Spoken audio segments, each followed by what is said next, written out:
Ever wonder how cyber attackers manage to steal sensitive data over networks? The answer is network sniffing.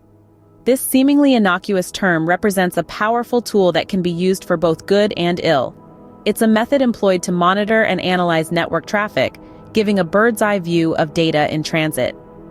It's like being able to see the inner workings of a bustling city from an airship. Intrigued yet? Now, let's dive into the different types of network sniffing and how they work. Starting off, we have passive sniffing, a silent observer in the network traffic. Imagine you're at a party, and there's this one silent guest in the corner. They're not interacting or disturbing anyone, but they're observing everything, quietly taking notes.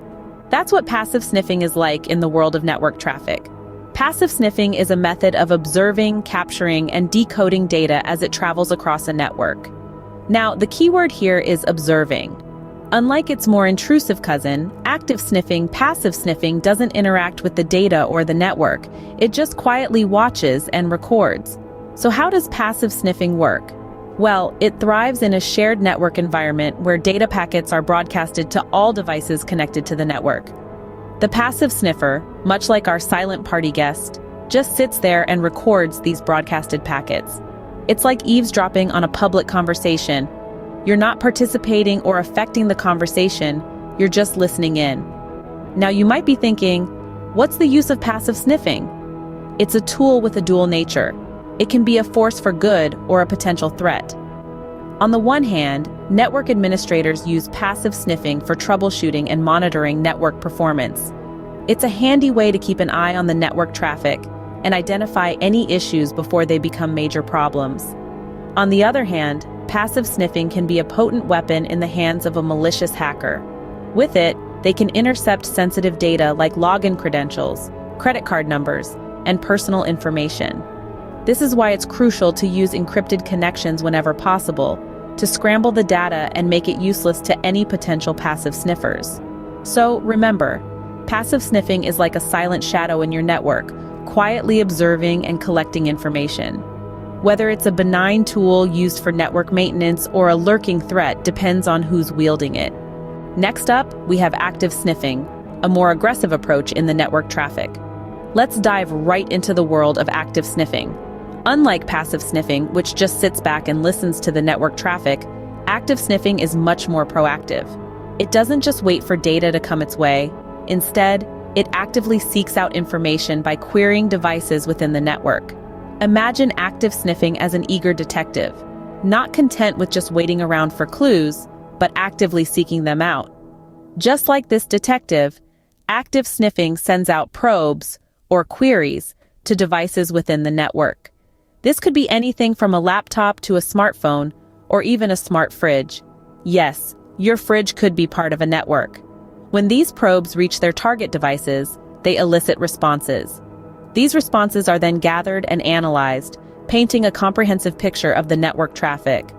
This method is particularly effective in a switched network environment, where devices are connected in such a way that traffic is directed only to the destination device. Now, as you can imagine, this hands-on approach to sniffing can be incredibly useful.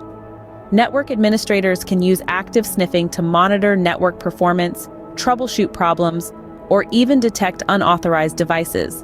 It's like having a bird's-eye view of the entire network, allowing for improved management and security. But just as with any powerful tool, active sniffing can be a double-edged sword. In the wrong hands, it can become a serious threat. Malicious hackers can use active sniffing to gather sensitive information, like passwords or credit card details. It's a reminder that while technology can be a force for good, it can also be used for nefarious purposes. So, to sum it up, active sniffing is a more assertive approach to understanding network traffic. It's the detective that goes out and finds the clues rather than waiting for them to turn up. It's a powerful tool for network management, but it can also pose a significant threat if misused. Active sniffing, therefore, is a more hands-on approach, aggressively gathering data from the network. Last but not least, we have protocol-specific sniffing, targeting specific network protocols. Now, you may be wondering, what exactly is this? Well, it's a type of network sniffing where the focus is on specific network protocols like HTTP or FTP. Imagine a net in the vast ocean of network traffic. But this net isn't designed to catch every fish that swims by. Instead, it's specially crafted to only catch certain types of fish. That's pretty much how protocol-specific sniffing works. It's like a selective net, designed to capture specific types of data that are transmitted over specific network protocols. Now, why would someone use this? Well, it can be incredibly handy for network administrators who want to troubleshoot or optimize a certain protocol. For instance, if there's a problem with the HTTP traffic on a network, protocol-specific sniffing can help pinpoint the issue. However, like other types of sniffing, it has a dark side. Cybercriminals can also use it to capture sensitive data, like login credentials, that are transmitted over these protocols. That's why it's crucial to secure your network traffic, especially when dealing with sensitive data. So, protocol-specific sniffing, as the name suggests, targets specific protocols to obtain certain types of data. It's a powerful tool when used responsibly, but it also highlights the importance of network security. Now that we have discussed the different types of network sniffing, it's time to summarize. We dove deep into the world of passive sniffing, where data traffic is monitored silently, without any interaction. This is often used by network administrators to monitor network health and performance, but can also be exploited by malicious actors to gain unauthorized access to sensitive data. Then, we ventured into the realm of active sniffing. Unlike its passive counterpart, active sniffing involves injecting packets into the network to stimulate responses. While it can provide more detailed information, it also raises the risk of detection. We also touched upon protocol-specific sniffing, which targets specific network protocols like HTTP or FTP. This method offers a more focused approach, allowing for detailed analysis of specific data types. And there you have it, the fascinating world of network sniffing, a key tool in the arsenal of both network administrators and cyber attackers.